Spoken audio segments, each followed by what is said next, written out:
ரோட்டோரமா கோழி குஞ்சு விக்கிறத பார்த்தோம். நானும் என்னோட பையனும் பைக்ல வந்துட்டுருந்தோம். பைக்க நிறுத்திட்டு இந்த கோழி குஞ்ச பத்தி விசாரிக்கலாமேன்னு வந்தோம்.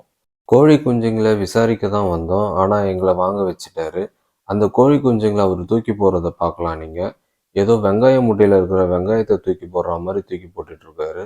கோழி மிதிச்சு குஞ்சு சாகாதுன்னு சொல்லுவாங்க. அந்த மாரி கோழி குஞ்சு வளர்க்குறவருக்கு அந்த கோழி குஞ்ச பத்தி எப்படி ஹேண்டில் பண்ணணும்னு நல்லாவே தெரியும். அதனால தான் நான் அவர்கிட்ட சில டீட்டெயில்ஸ் கேட்டிருந்தேன். இந்த கோழிக்கு என்ன மாதிரியான ஃபுட் குடுக்கலான்ட்டு அத அவரு சொல்லியிருக்காரு இந்த வீடியோல பாருங்க. இந்த கோழி பத்தி சொல்லுங்க. முட்டை வச்சு குஞ்சு வரைக்கும் நாட்டுக்கோழி குஞ்சு. வேற இதை டீட்டெயில்ஸ் சொல்லுங்க வீடியோ தான். வேற என்ன சொல்லுவேன்? முட்டை வச்சு குஞ்சு வரைக்கும் போந்தா கொஞ்சம் முட்டை இடம். அப்புறம் அடுத்தது என்ன சொல்லுங்க?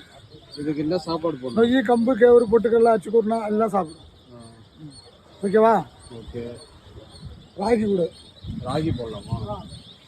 போட்டோ எடுத்துக்க இன்னொரு தரம் கூட ராகி கூட இருக்கு.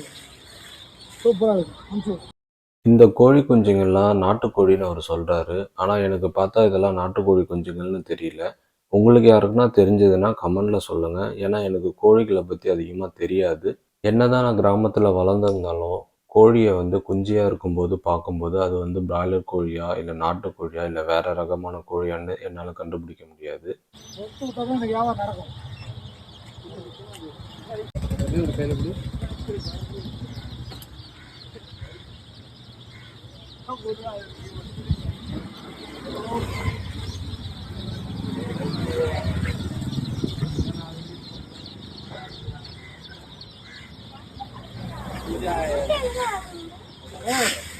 எல்லா கடையிலும் உண்டு.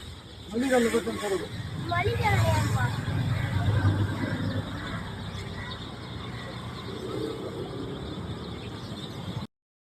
10 கோழி குஞ்சு வந்து 300 ரூபா சொன்னாங்க. எங்களுக்கு வந்து 5 கோழி குஞ்சு கொடுத்தாரு. 150 ரூபாய்க்கு கொடுத்தாரு. ஒரு கவர்ல கேரி பேக்ல தான் போட்டு கொடுக்குறாரு. இது எந்த அளவுக்கு வந்து அந்த கோழி குஞ்சுக்கு வந்து சேஃப்டியா இருக்கும்னு எனக்கு தெரியல. இருந்தாலும் நம்ம கிட்ட ஏதோ கோண்டு இல்லைன்றதுனால அந்த கேரி பேக்கே நாங்கள் வாங்கிட்டு போனோம். வாங்கிட்டு போற வரைக்குமே பயமா இருந்தது.